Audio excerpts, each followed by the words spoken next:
Assalamualaikum warahmatullahi wabarakatuh.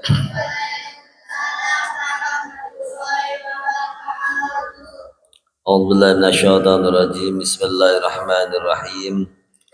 La hadratin Nabi Mustafa syafaati Rasulillah sallallahu alaihi wasallam wa ala alihi wa sahbihi wa auladihi wa azwajihi wa dzurriyyatihi wa alal baiti ajmain wa tahirin ala khiyar wa jami sahabati nabiyina Muhammadin sallallahu alaihi wasallam kullu وجميل الله تعالى من مشاعر الأرض المغاربية ببرية وبحرية بيمينها إلى الشمال وخصوصا ممن يعدم إلى يوم القيامة ثم إلى أرواح جميع العلماء العاملين والفقهاء والمحدثين والقراء والمفسرين وسادة الصبية المحققين وجميع أساتذتنا في بلدنا الإندونيسية وسلم بمدينة تربان وأصولهم وفرهم وخاصهم ولبادهم ولسلسلتهم ثم إلى روح جملك الفقير إلى رحمة ربي من آبائنا حاضرين وأمتنا حاضرين وعمنا حاضرين وعمتنا حاضرين وخالنا حاضرين وخالتنا حاضرين وإخواننا حاضرين وأخواتنا حاضرين من المسلمين والمسلمات والمؤمنين والمؤمنات شيء لله لهم الفاتحة. أعوذ بالله من الشيطان الرجيم. بسم الله الرحمن الرحيم. الحمد لله رب العالمين الرحمن الرحيم مالك يوم الدين إياك نعبد وإياك نستعين اهدنا الصراط المستقيم صراط الذين أنعمت عليهم غير المغضوب عليهم ولا الضالين رب اغفر لي.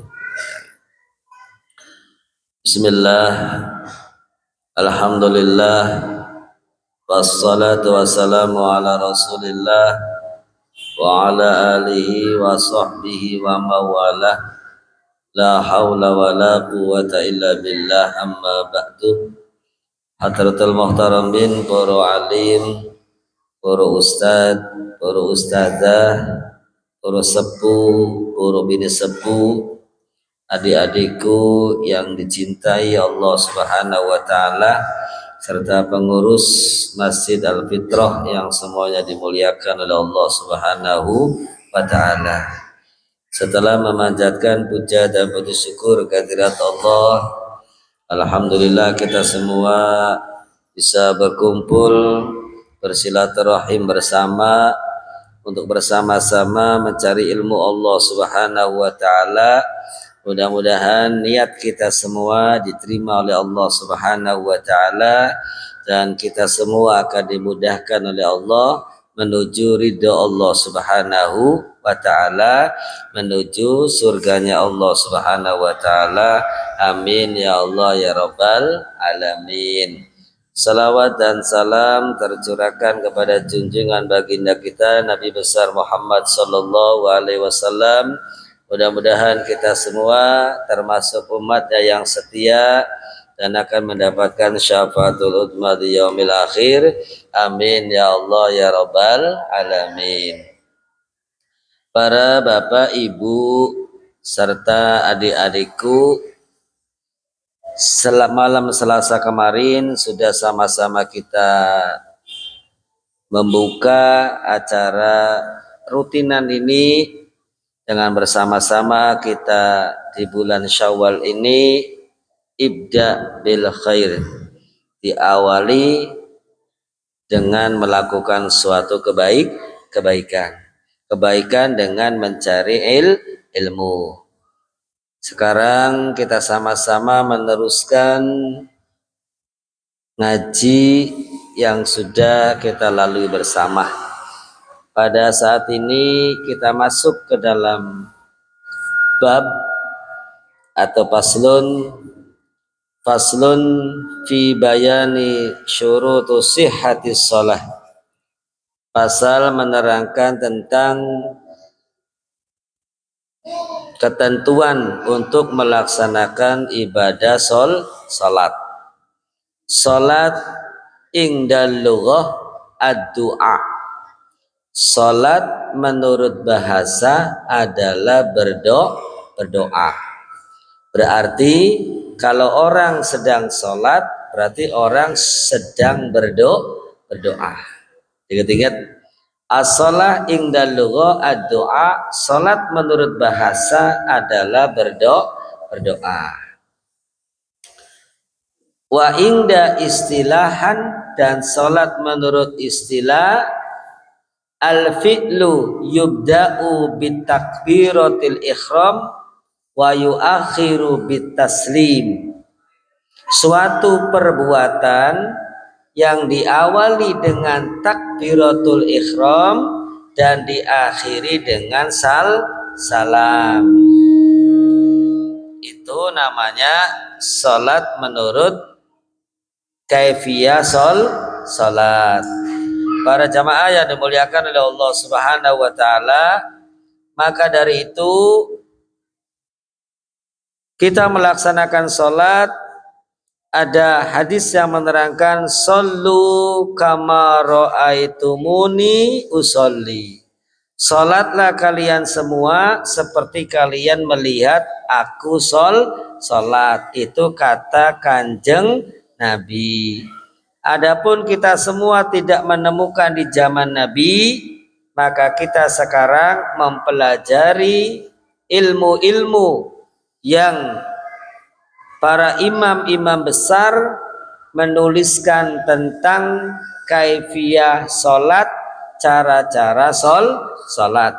Di antaranya syurutu sihhatis salat, syarat sahnya salat, yaitu paslun surutu salat utawi pira-pira syarate salat iku samaniyatun anawalu.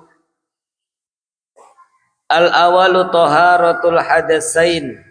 Yang pertama harus suci dari dua hadas. Berarti orang sholat itu syaratnya ada 8.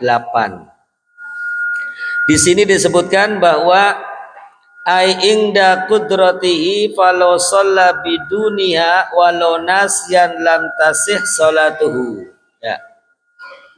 Apabila kita melaksanakan sholat tapi tidak memenuhi persyaratan tadi, walaupun posisinya lupa, lam tasihhu sholatuhu, maka sholatnya tidak sah kalau tidak memenuhi syarat.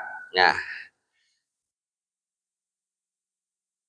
lam tasihhu maka ora sah salate wong wa fi suratin nisyani yusabu la qasiduna fi'li ilal qiraah. Oleh karena itu disebutkan di sini bahwa ketika kita melaksanakan salat harus memenuhi syarat daripada salat. Tatkala salah satu dari syarat salat itu tertinggal walaupun karena lupa, maka lam tasihhu salatuhu, salatnya tidak sah. Yang pertama taharatul hadasain. Orang salat harus suci dari dua hadas. Hadas kecil sama hadas besar. Hadas kecil bisa suci dengan berwudu. Hadas besar bisa suci dengan mandi besar. Berarti kalau orang mau sholat harus suci dari dua hadas dulu. Kalau sudah masuk di dalam sholat, kemudian salah satu hadas keluar kembali, maka sholatnya menjadi batal. Karena persyaratannya rusak. Allahu Akbar. Ya, perjalanan sholat ternyata di 2 rakaat keluar angin. Maka berarti sholatnya batal. Walaupun keluar angin itu tidak disengaja. Walaupun keluar angin itu tidak disengaja untuk keluar. Tapi keluar dengan sendirinya. Maka sholatnya saat itu menjadi batal. Karena syaratnya rusak. Gitu ya. Para jamaah yang dimuliakan oleh Allah Subhanahu wa taala. Kecuali ada pengecualian. Ada seorang imam berpikir, kalau saya keluar dari masjid, maka apakah yang di belakang saya itu bisa maju menggantikan saya atau tidak? Seperti itu. Jangan sampai imamnya sholat, kemudian imam itu batal wudhunya seperti keluar angin, lalu imam itu keluar, maka yang di belakang imam itu harus maju. Yang di belakang imam harus maju menggantikan imam. Tapi kalau imam berpikiran, punya penilaian, andai kata saya keluar, jamaah ini rusak atau tidak. Khawatirnya imamnya keluar, jamaah ikut keluar. Ini kan berarti rusak jamaah. Maka tatkala imam punya keputusan seperti itu, yang penting suara angin tidak keluar, tidak pada dengar, maka imam melanjutkan sholat, makmumnya tidak batal, tapi imamnya harus mengulangi sholat lagi. Nah, para jamaah yang dimuliakan oleh Allah Subhanahu wa taala, itu berarti tatkala sholat kita harus suci dari dua hadas kecil dan hadas besar. Wa taharatu anin najasah, dan yang kedua, orang sholat harus suci dari najis. Fis saubi, di dalam pakaian yang dipakai, wal badani, dan badan kita, wal makani, dan tempat kita, itu semuanya harus suci. Ya, suci. Ini secara fikih saja, ya, tidak secara yang lain. Tidak membahas tentang suci itu berarti makanan yang dimakan oleh kita, yang masuk ke dalam tubuh kita bagaimana, pakaian yang dipakai oleh kita prosesnya bagaimana, nggak nyampe seperti itu. Cuman suci dari najis. Pakaian yang dipakai ketika sholat, badan yang dibawa ketika sholat, tempat yang dijadikan sebagai tempat sholat, itu pun posisinya harus suci dari najis. Kemudian wasatrul aurati, dan yang berikutnya yaitu menutupi aurat.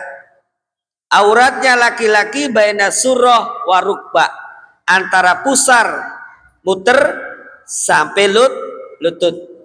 Makanya laki-laki yang pakai sarung, yang masih hobi merokok, itu awas sarungnya bolong, ya.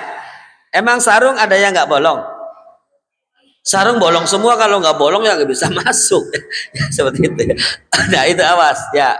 Oleh karena itu, maka dengan kehati-hatian pakai celana pendek yang sebawa lutut. Supaya apa?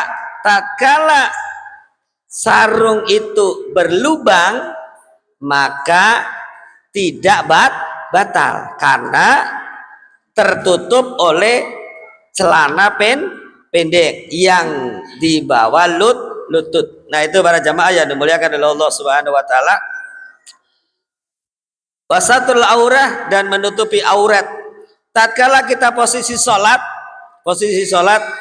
para jamaah yang dimuliakan oleh Allah, ada kata posisi sholat kita seperti ini. Pas ketika seperti ini kelihatan, berlubang, maka satrun halan, segera untuk ditutup seperti ini. Oh ya, nggak bisa ya, masa sholatnya begini terus? Nah, seperti itu, nggak bisa ditutup, maka sholatnya saat itu batal. Beresin lagi sarungnya, posisi yang berlubang kira-kira ketutup seperti itu. Para jamaah yang dimuliakan oleh Allah Subhanahu wa taala, kalau perempuan berarti kullul badan ilal wajhu wal kafaini. Perempuan berarti seluruh tubuh kecuali muka dan telapak tangan. Rambut tatkala terlihat lepas maka sholatnya batal kalau tidak segera untuk dimasukkan. Wastiqbalil kiblati, dan menghadap ke arah kiblat. Selama sholat maka di dalam kitab Kifayatul Akhyar diterangkan bahwa mustaqbilal kiblat itu semuanya menghadap ke arah kiblat. Dari bagian depan semua menghadap ke arah kiblat. Maka ketika ada orang yang takbirnya seperti ini, Allah, karena di kitab Kifayatul Akhyar seperti ini. Ini menghadap ke kiblat. Ini penjelasan dari kitab Kifayatul Akhyar. Kullu semuanya menghadap ke arah kiblat. Makanya ada yang sholat itu pakai begini, Allah, karena ini termasuk menghadap ke arah kiblat. Nah, seperti itu. Karena mengangkat kedua tangan, maka seperti ini, tangan ini harus dihadapkan ke arah kiblat. Itu penjelasan di dalam kitab Kifayatul Akhyar. Selama perjalanan sholat kita itu harus menghadap ke arah kiblat. Sekarang Bapak Ibu saya nanya, tatkala orang sholat selesainya diawali dari takbiratul ihram Allahu Akbar, diakhiri dengan apa? Dengan salam. Salam pertama rukun, salam kedua sunnah. Sunnah. Salam pertama rukun, salam kedua sunnah. Tapi yang namanya sholat suatu perbuatan yang diawali dengan takbiratul ihram, diakhiri dengan salam. Berarti salam itu salam yang kedua. Makanya Bapak Ibu semuanya, kalau salam pertama berarti posisi badan jangan mengungkuri kiblat, jangan membelakangi kiblat. Seperti contoh, Assalamualaikum. Nah, seperti ini nih. Nah, ini berarti memungkur kiblat. Seperti ini.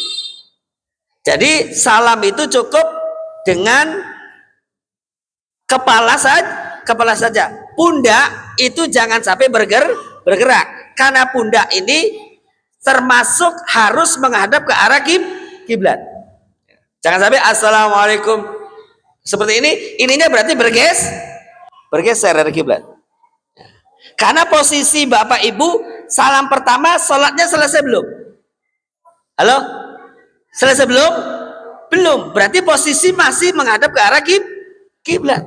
Maka Assalamualaikum, Assalamualaikum. Seperti itu. Jangan sampai Assalamualaikum sampai begini. Nah, ini berarti sudah menghindari arah kiblat.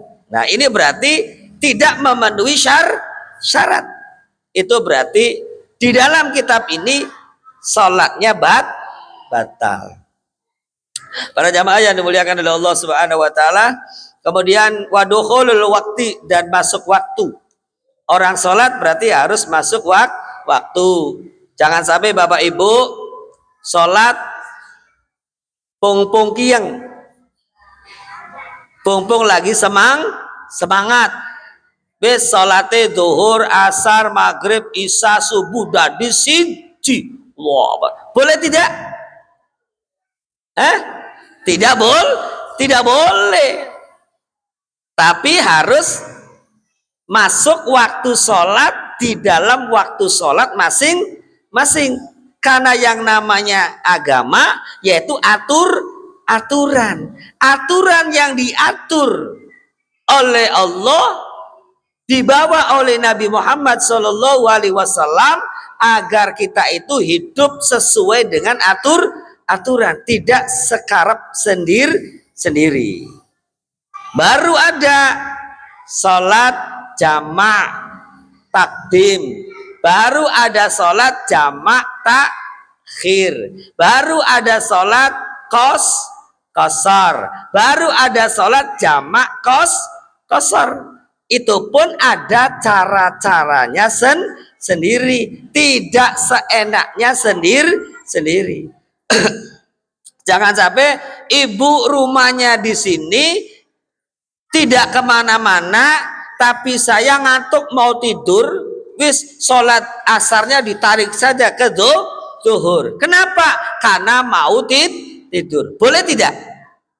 Tidak boleh. Itu namanya tidak memenuhi syarat. Jadi semua itu ada aturannya, ada caranya, tidak bisa semau sendiri. Itu namanya wadukhulul waktu dan masuk waktu sholat.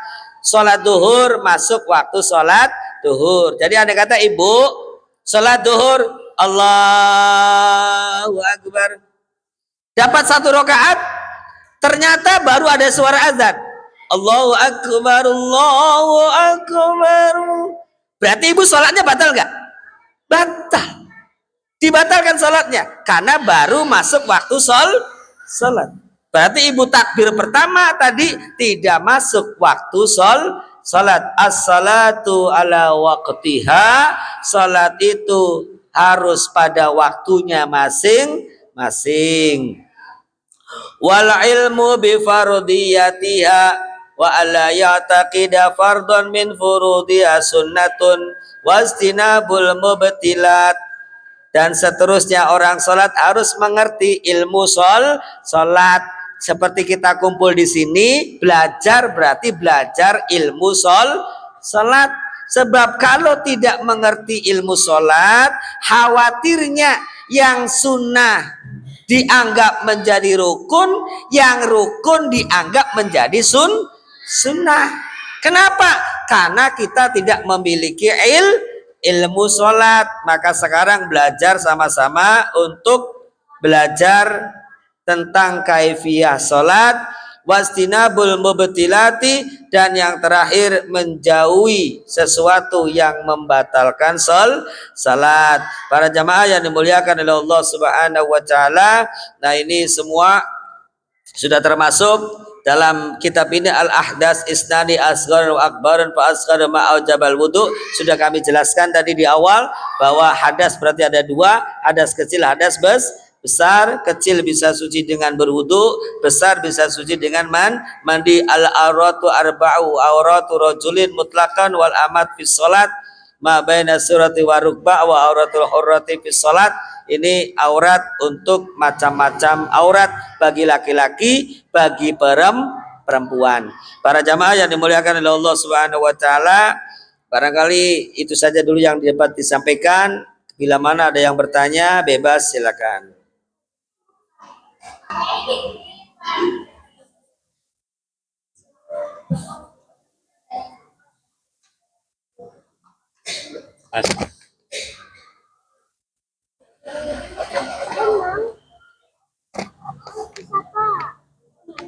Assalamualaikum warahmatullahi wabarakatuh. Assalamualaikum warahmatullahi wabarakatuh. Mohon maaf Pak Ustadz, ini di luar bab sholat. Mungkin sebentar lagi Idul Adha ya Pak Ustadz. Ya. Seumpamanya ada orang yang tidak mampu Pak Ustadz, tapi orang yang tidak mampu ini berkeinginan banget untuk berkurban. Apakah kalau untuk berkorban seekor sapi, orang yang tidak mampu ini mungkin tidak mampu Pak Ustadz. Apakah 1 ekor kambing boleh untuk patungan untuk hewan kurban? Apa itu bisa ber5, ber7? Karena tujuannya orang yang tidak mampu ini berkeinginan banget untuk berkurban Pak Ustadz. Apakah dengan sistem arisan atau namanya itu setelah cukup 5 orang itu disebutkan Pak Ustadz. Sekian aja, wabillahi taufiq wal hidayah. Wassalamualaikum warahmatullahi wabarakatuh. Para jamaah yang dimuliakan oleh Allah Subhanahu wa taala,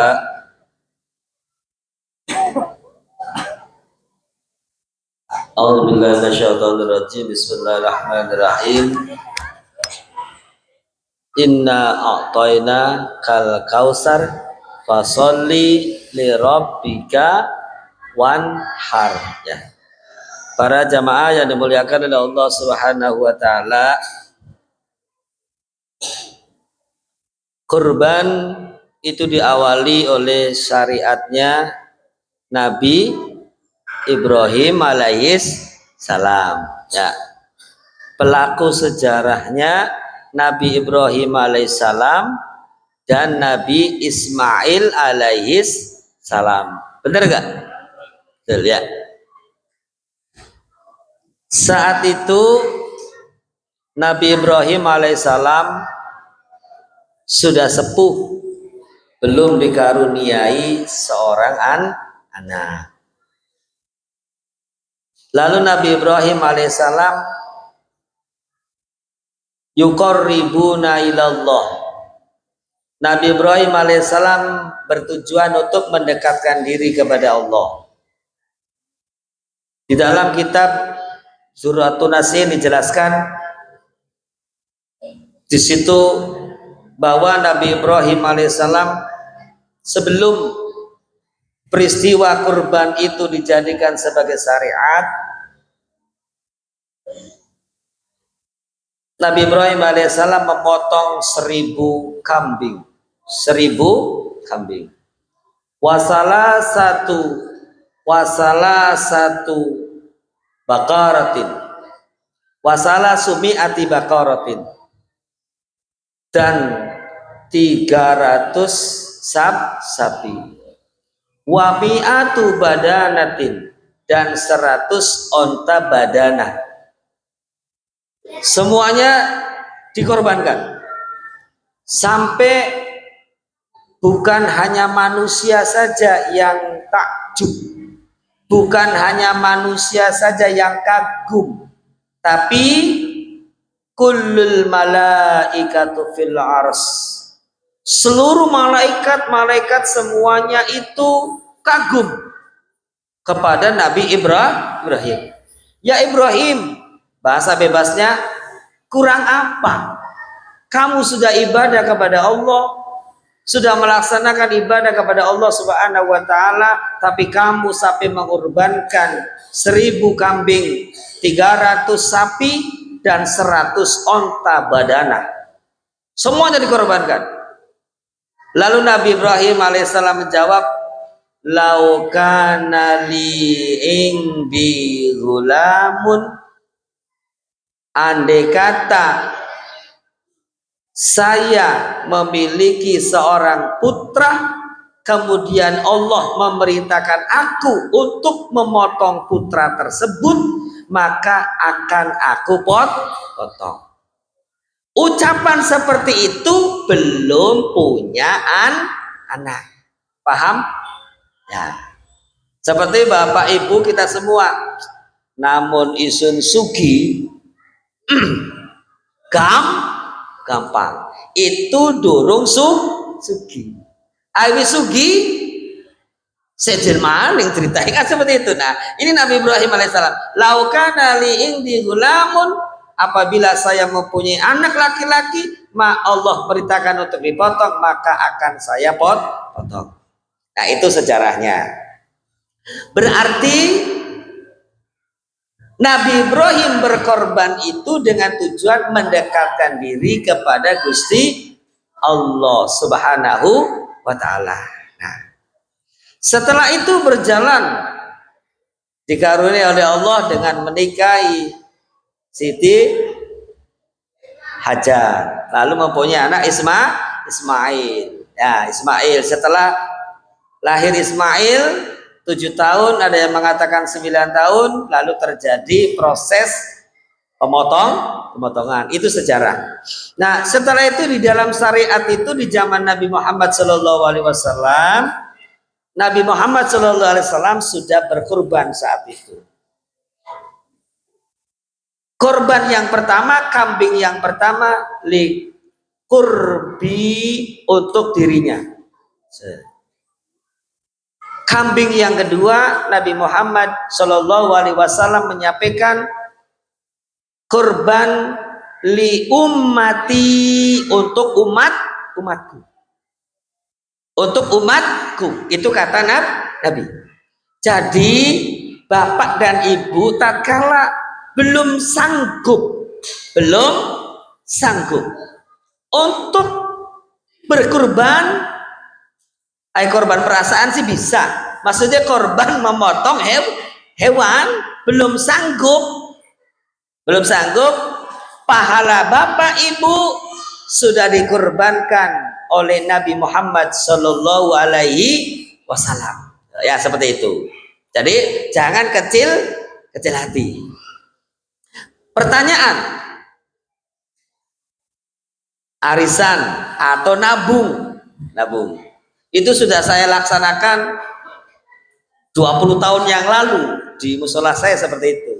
Nabung, panitianya nagih terus.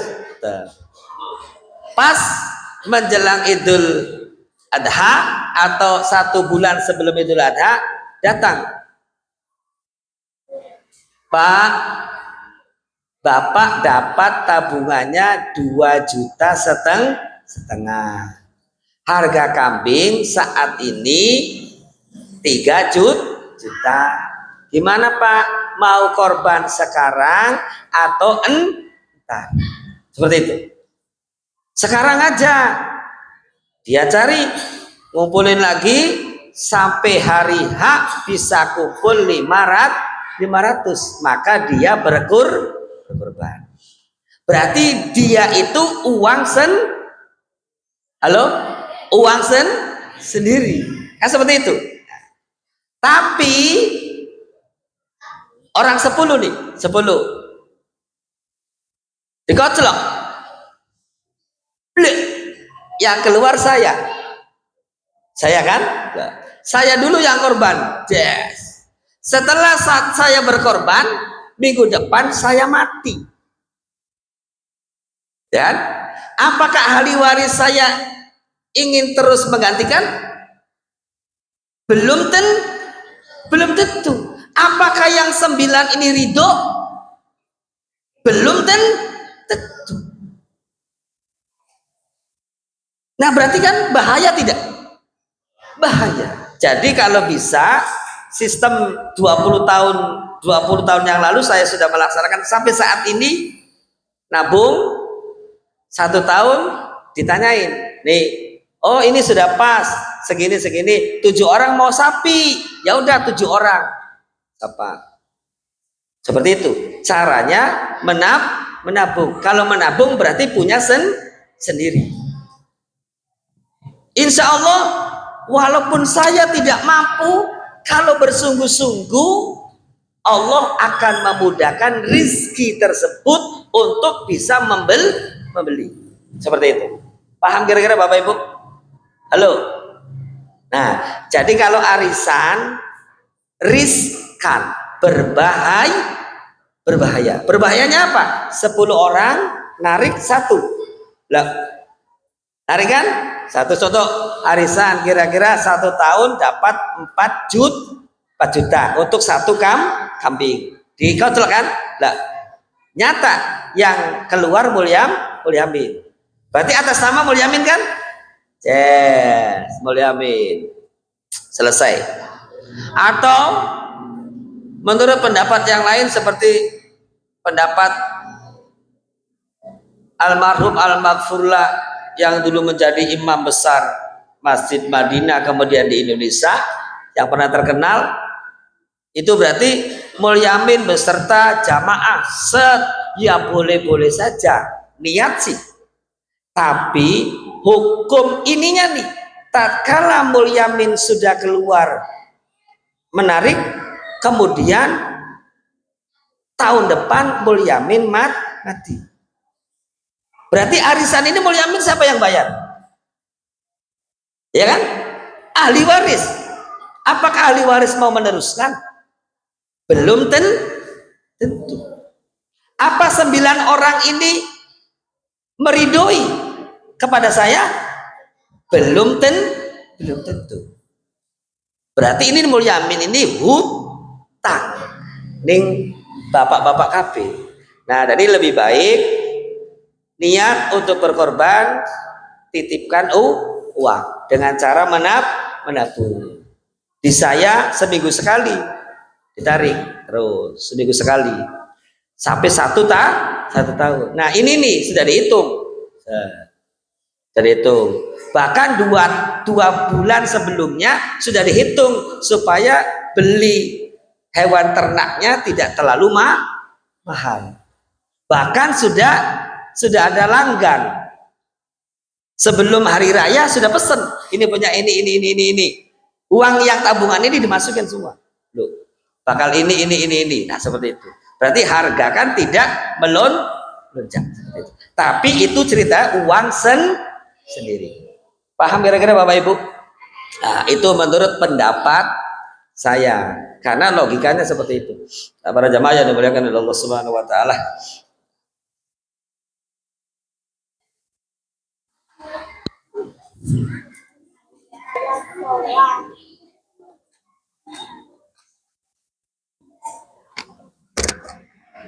Warahmatullahi wabarakatuh. Pak Ustadz, mohon maaf, mau tanya kalau misalnya sholat, waktu kita sholat tiba-tiba nggak sengaja refleks kita tuh bunuh nyamuk atau semut gitu, minggir semut terus mati gitu, atau kalau nyamuknya mau kena kita itu kira-kira tetap nggak batal atau enggak gitu Ustadz. Yang kedua, misalnya gini Ustadz, kalau misalnya sholat imam ada yang salah baca ayatnya atau salah panjang pendeknya yang merubah arti gitu, itu baiknya kalau misalnya sebagai makmum ada yang tahu mengingatkan, atau misalnya dia tahu tapi nggak mau mengingatkan, itu sebagai makmum apakah memisahkan diri dari imam atau mengikut gitu Ustadz? Itu sebenarnya bagaimana penjelasannya Ustadz? Terima kasih. Assalamualaikum warahmatullahi wabarakatuh. Warahmatullahi wabarakatuh.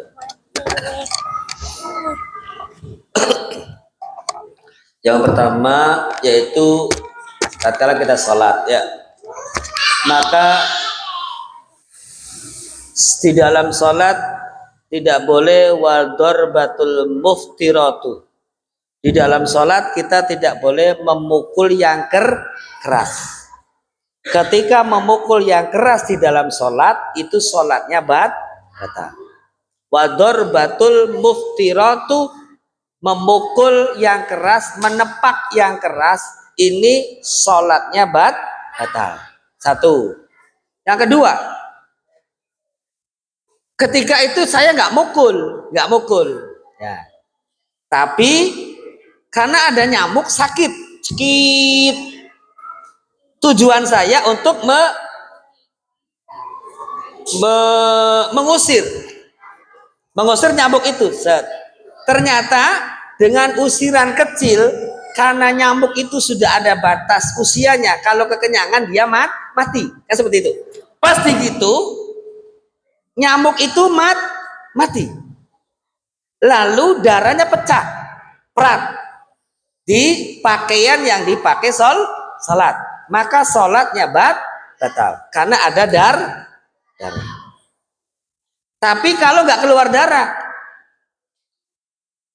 limpung jatuh, pluk, tidak berdarah di tangan, di sini tidak berdarah, tidak memukul, maka sholatnya tidak batal. Asal jangan suaranya bunyi.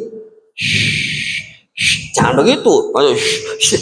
Itu berarti sholatnya batal, mengeluarkan suara bukan suara bacaan Quran, bukan suara tasbih dan sebagainya.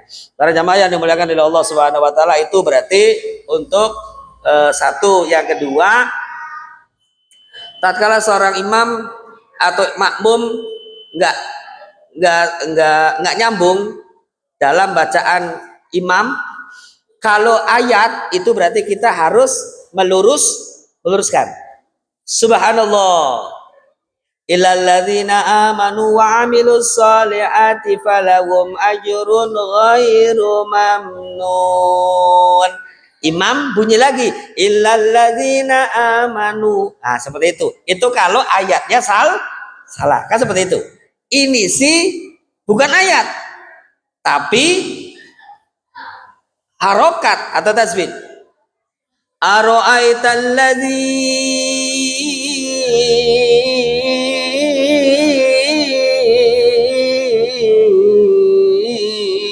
Nah, berarti itu salah itu. Subhanallah kayak apa? Cari imamnya bener sih. Bacaannya maksudnya kalimatnya benar. Kan seperti itu.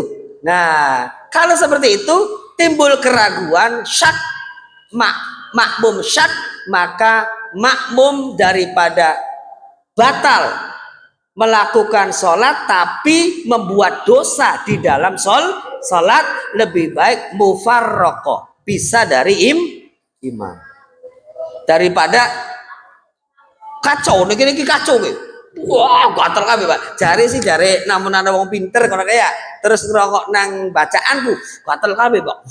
Gatel. Jare kuci. Coba risin untung beli pinter, Pak. Dari biasa-biasa baik. Nah, itu berarti bahaya di belakang. Nah, itu kalau ayatnya salah, itu berarti kita subhanallah diingatkan, tapi kita mencontohkan ayat tersebut. Tapi kalau bacaan yang salah, ini susah. Li'ila fi Quraisy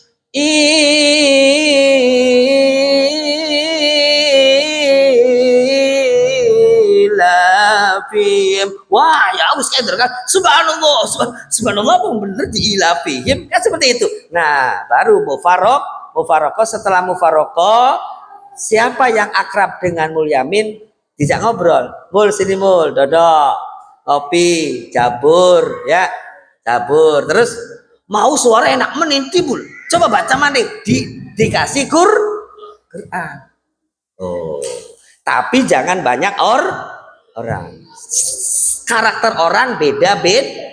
Itu saja mungkin yang dapat disampaikan. Sudah suara azan. Ya, mohon maaf atas semuanya. Mudah-mudahan apa yang saya sampaikan bermanfaat. Dan mohon maaf bila mana ada ucapan-ucapan yang kurang berkenan di hati para bapak dan ibu semuanya. Mudah-mudahan kita diberikan kesehatan oleh Allah, kekuatan oleh Allah untuk senantiasa beribadah terus sampai akhir hayat kita masing-masing. Wallahu a'lam bishawab. Wabillahi taufiq wal hidayah. Wassalamualaikum warahmatullahi wabarakatuh.